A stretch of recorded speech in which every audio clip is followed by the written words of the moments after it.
Up off net?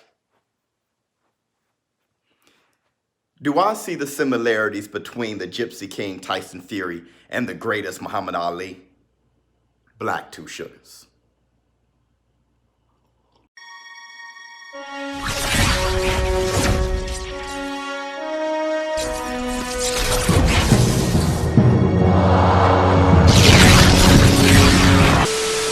What's up, my people?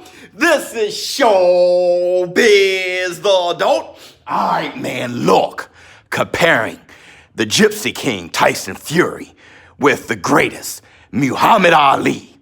Oops! Alright, man, look. Let's get to the video. So I've received through DMs, through my emails, on a number of occasions, and now more often, now that we're drawing closer to the Deontay the Bronze Bomber Wilder and the Gypsy King Tyson Fury rematch, February 22nd, this Saturday, questions regarding the comparison, the similarities between Tyson Fury and Muhammad Ali.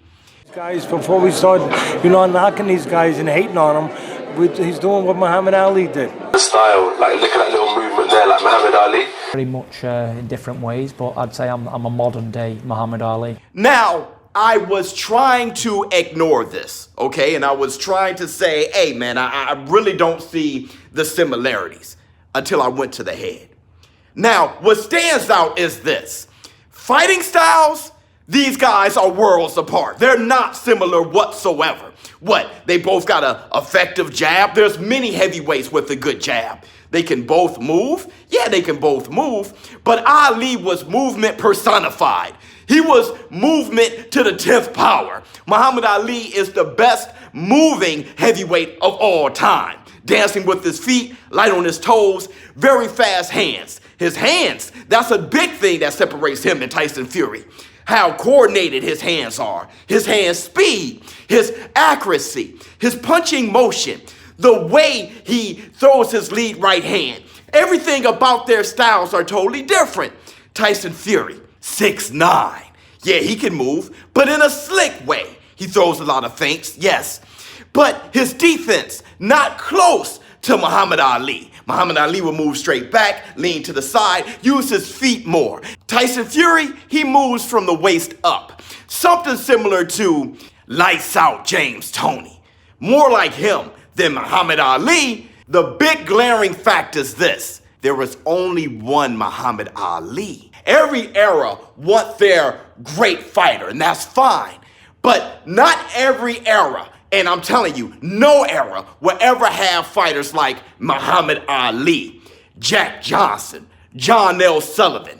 These are guys under circumstances that cannot be repeated. These are great heavyweights, great fighters who not only their ability separated them from everyone else, their creativity, their innovation, their personalities, but the time that actually made them. There will never be another first heavyweight champion. There will never be another first black heavyweight champion. And there will never be another greatest of all time, Muhammad Ali. But I did find a similarity. And the similarity is this.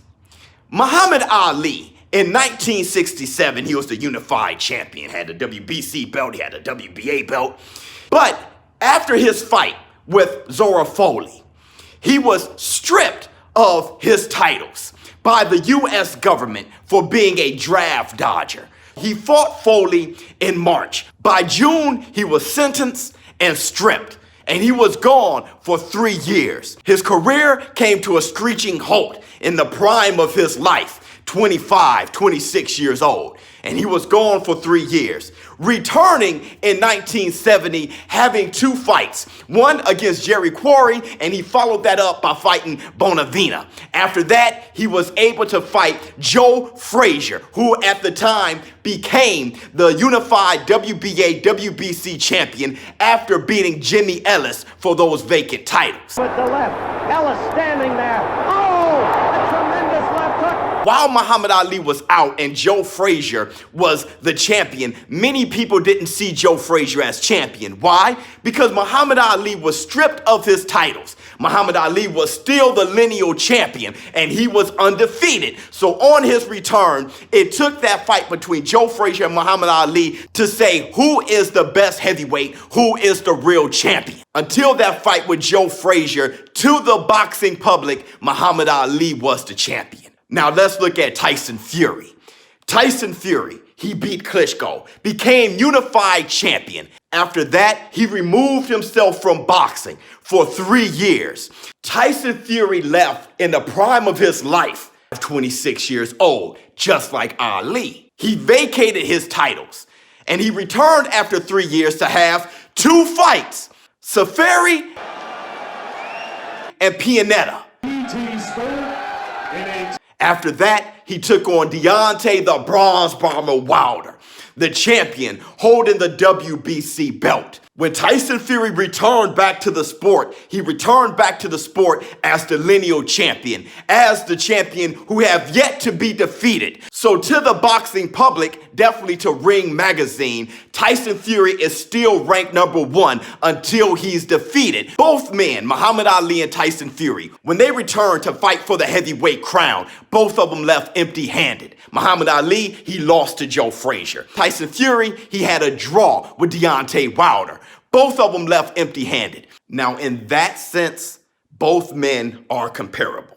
But even in that comparison, there's a huge difference. The huge difference is this. Muhammad Ali, he was removed from the sport by the U.S. government.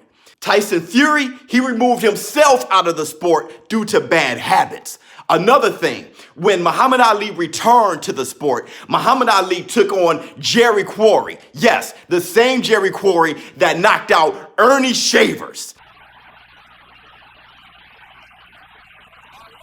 And after Quarry, he took on Bonavena, the same Bonavena that dropped Joe Frazier just a few years prior. For Olympic boxing champion. Frazier's down. Oh. Frazier down again. Bonavena and Jerry Quarry, good top heavyweights. When Tyson Fury returned, he returned and fought Safari. Who? And he followed that up with Pianetta. Who?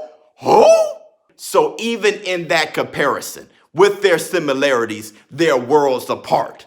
So to my show business partner asking me to compare Tyson Fury to Muhammad Ali, there is really no comparison other than the fact that both of those guys left at the prime of their boxing career, 25 years old, only to return 3 years later, undefeated as lineal champions, and took 2 fights before fighting for the heavyweight crown. Let me know how you feel in the comments below. Really, there's no comparing the Gypsy King Tyson Fury to the greatest Muhammad Ali. I'm sorry. ShowBizz, the adult. I'm out.